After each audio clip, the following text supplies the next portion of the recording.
The late afternoon sun cast long shadows across the busy intersection. Cars lined up at the red light, their engines humming in the cool autumn air. Among them sat Thomas Bennett, a 58-year-old executive, gripping his steering wheel a little tighter than usual. It had been another long day.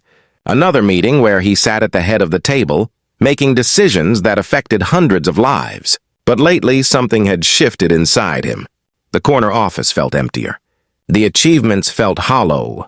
His wife Margaret had passed 2 years ago, and his grown children lived across the country, busy with their own families.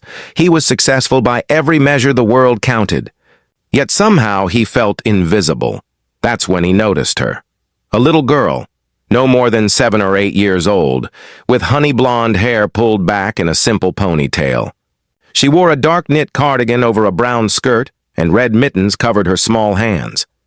She moved carefully between the stopped cars, carrying a worn cloth and a plastic spray bottle.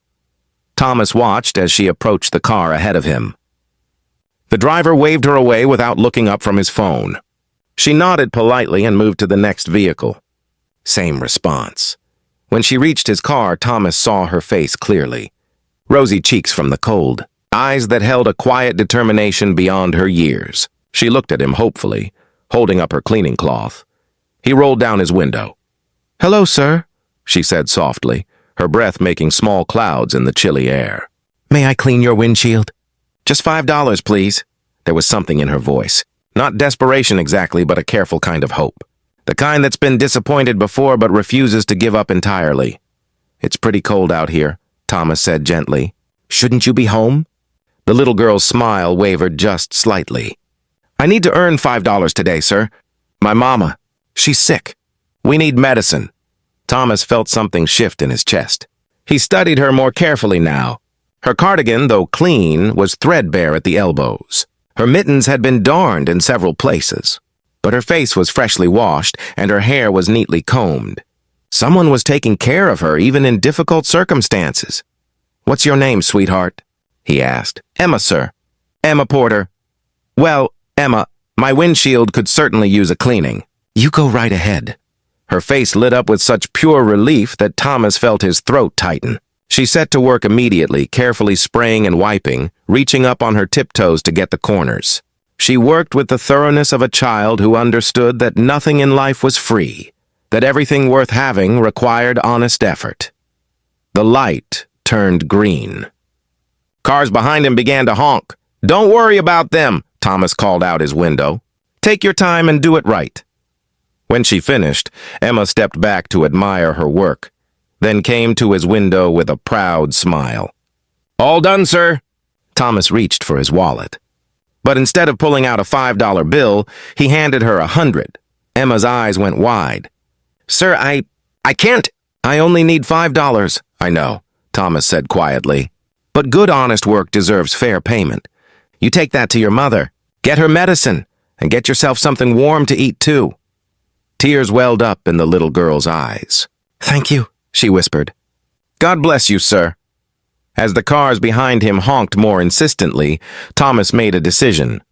"Emma, wait. Do you live nearby?" She pointed down the street. 3 blocks that way. The blue apartment building. I'll follow you home. I want to make sure you get there safely." Emma hesitated, but something in Thomas's kind eyes reassured her.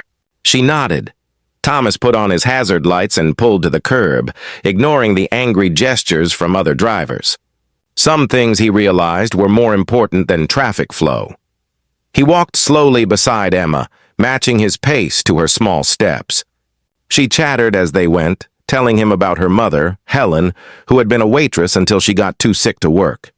About how they'd moved from their house to the small apartment. About how Emma tried to help however she could. "Mama doesn't know I'm out here cleaning windows," Emma confided. "She thinks I'm at my friend Sarah's house. She'd worry too much if she knew." The blue apartment building was tired-looking, with peeling paint and cracked concrete steps. But the windows were clean, and someone had planted flowers in old coffee cans by the entrance. Small efforts at dignity. Emma led him to a first-floor apartment. She knocked in a special pattern, and a weak voice called from inside, "Come in, baby." The woman who opened the door was perhaps 40, though illness had aged her. She had the same honey blonde hair as Emma, pulled back in a loose bun. Her face was pale, and she leaned heavily against the doorframe. But when she saw her daughter, her eyes filled with warmth. Then she noticed Thomas, and a flicker of fear crossed her face. "Mama, it's okay," Emma said quickly. "This is Mr. I'm sorry, sir. I don't know your last name." "Thomas Bennett," he said gently, extending his hand. "Ma'am, I apologize for the intrusion. Your daughter cleaned my car windshield, and I wanted to make sure she got home safely." Helen Porter looked from her daughter to Thomas, understanding dawning in her tired eyes. "Emma, we talked about this. You promised you'd stay with Sarah?" "I know, Mama, but we needed the medicine money. And look!" Emma held up the $100 bill triumphantly. "Mr. Bennett paid me $100. We can get your medicine and food, too." Helen's face crumpled. She reached out and pulled Emma into a tight embrace. "Oh, baby. My brave, foolish baby." She looked at Thomas over her daughter's head. "I don't know what to say. Thank you doesn't seem like enough. May I come in for just a moment?" Thomas asked quietly. Helen hesitated, then nodded, stepping aside. The apartment was small and sparse, but spotlessly clean. A worn couch, a small television, a kitchenette with 2 chairs. On the refrigerator were Emma's drawings and a picture of the family in happier times, a smiling man with his arm around Helen. "My husband, Daniel," Helen said, noticing Thomas's gaze. "He died in a car accident 3 years ago. No insurance. We've been managing, but then I got sick and—" Her voice trailed off. Thomas sat in one of the kitchen chairs, and Helen sank gratefully into the other. Emma busied herself making tea with the careful competence of a child who'd grown up too fast. "What's your diagnosis?" Thomas asked gently. "Chronic bronchitis that's developed into something more serious. The doctors say I need better medication, but our insurance—" She waved her hand weakly. "I'm on a waiting list for a program that might help." Thomas was quiet for a moment, watching Emma carefully pour hot water into 3 mismatched mugs. He thought about his empty house, his forgotten dinners, his meaningless meetings. He thought about Margaret, who'd always said their blessings were meant to be shared. "Mrs. Porter, I'm going to be direct. I have resources that sit unused while people like you struggle. That doesn't sit right with me anymore." He pulled out his phone. "I have a friend, Dr. Sarah Chen. She's one of the best pulmonologists in the state. I'm going to call her right now and set up an appointment for you. Tomorrow, if possible. Mr. Bennett, I can't possibly—" "You can and you will, because your daughter was brave enough to work for what she needed, and because I need to do this. Not for you, but for me. Do you understand?" Helen's eyes filled with tears. "Why would you do this for strangers?"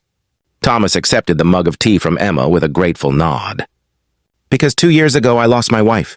Since then, I've been going through the motions of living without really feeling alive.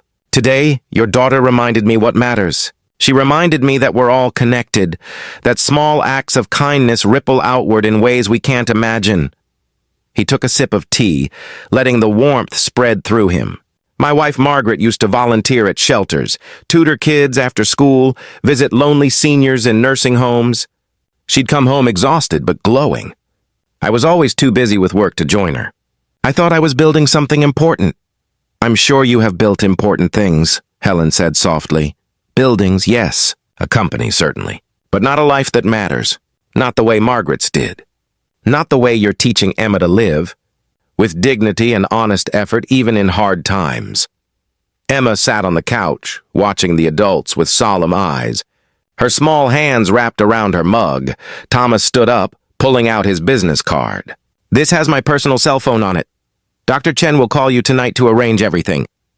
Treatment, medication, whatever you need. And I'm going to set up a fund to cover your expenses until you're well enough to work again. Mr. Bennett." "Thomas, please." "Thomas, this is too much. How could we ever repay you?" "You already have," Thomas said simply. "Emma's honesty, her work ethic, her love for you, that's a gift you've given her, even in the hardest circumstances. That reminded me who I want to be." He knelt down to Emma's level. "Young lady, you did something very brave today, but I want you to promise me something. No more cleaning car windows alone. It's not safe. Can you promise me that?" Emma looked at her mother, then nodded solemnly. "I promise." Good, because I have a better idea. How would you like to help me with a project? Emma's eyes widened. What kind of project? Well, I've been thinking about starting a program to help families like yours. Families who are working hard but need a hand. I could use a consultant who really understands what that's like. Think you could help with that? Emma looked at her mother, who nodded through her tears. I've been thinking, Helen said, pouring coffee. She was back at work now, managing a restaurant, healthy and strong. About that day Emma met you. About how desperate I felt, how alone. And then this stranger appeared, like an answer to a prayer I was too tired to speak. I was the one being answered, Thomas said quietly. I was drowning in loneliness, going through the motions of a successful life that felt meaningless. Emma threw me a lifeline. She reminded me that we're meant to take care of each other. Emma, now 8.5, looked up from her homework. Mrs. Chen says Mama's lungs are almost completely healed. Dr. Chen, Helen corrected gently. Dr. Chen, Emma repeated. She says our story gives her hope. It gives a lot of people hope, Thomas said. Do you know how many families we've helped through Emma's initiative? 347, Emma said promptly. She'd kept careful track of every family, learning all their names. Thomas smiled. That's 347 because one little girl was brave enough to work for what she needed, and because her mother taught her that dignity matters more than pride. Helen reached across the table and squeezed his hand. No, it's because one lonely man stopped at a red light and chose to see a child instead of an inconvenience. Because he chose connection over isolation. Later, walking home under the streetlights, Thomas thought about how much his life had changed. The empty house was now often filled with Emma's laughter during their chess matches. The meaningless days now had purpose. The loneliness had given way to community. He'd learned that kindness isn't a transaction. It's a current that flows both ways, warming everyone it touches.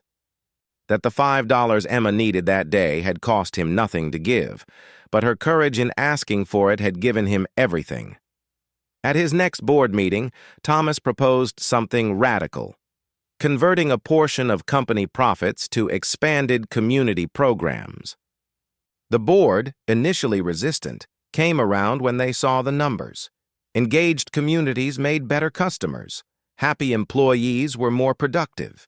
Kindness, it turned out, was also good business. But Thomas knew the real measure of success wasn't in spreadsheets. It was in Emma's confident smile, in Helen's returned health, in the 347 families who'd found hope, in his own reflection when he looked in the mirror and saw someone Margaret would be proud of. 1 year after that cold afternoon, Thomas threw a celebration for Emma's initiative at the new community center. Hundreds attended, families who'd been helped, volunteers who'd given time, donors who'd contributed funds. Emma stood at the microphone, no longer a frightened child cleaning windshields, but a confident young advocate. My mama taught me that honest work has dignity, she said, her voice clear. Mr. Bennett taught me that kindness multiplies. Together, they taught me that we're all just trying our best, and sometimes all it takes is one person stopping long enough to see us. Thomas watched from the audience, tears streaming unashamedly down his face. Around him sat his children and grandchildren, Helen and her extended family, Dr. Chen and her staff, the board members and employees, the families they'd helped. A community built on the foundation of one small act of kindness at a red light. That night, before bed, Thomas looked at the picture on his nightstand. Margaret's smile seemed to glow in the lamplight. I finally get it, he whispered. You tried to show me all along. It's not about the building. It's about the building up. Not the company, but the companionship. Not the success, but the significance. He thought of Emma's red mittens, darned but lovingly cared for, of her determination to earn $5 the right way, of her mother's fierce pride even in the face of desperate need, of how their courage had saved him just as surely as his resources had helped them. The next morning, he woke early and drove to the old intersection where it all began. He parked and watched as the light cycled through its colors: red, green, yellow. Stop, go, caution. The rhythm of daily life that most people moved through without seeing. But now he saw. He saw the young mother in the next car, struggling to soothe a crying baby. The elderly man waiting for the bus, leaning heavily on his cane. The teenager walking to school with shoulders slumped under invisible burdens. He saw them all. And in seeing them, he saw himself, reflected and real. That, in the end, was the gift Emma had given him that cold afternoon. Not the opportunity to help, though that was precious, but the vision to see, to truly see.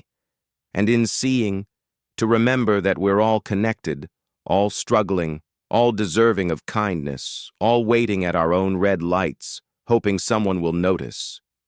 The light turned green, and Thomas drove forward. Not away from that intersection, but carrying it with him, carrying Emma's courage, Helen's dignity, Margaret's wisdom, carrying the knowledge that a single moment of real human connection can change everything. $5. That's all Emma had needed that day. But what she'd given him was priceless. He drove toward the community center, where Emma waited for their chess game, where Helen worked in the cafe, where hundreds of families found support and hope, where lonely executives could learn to see again.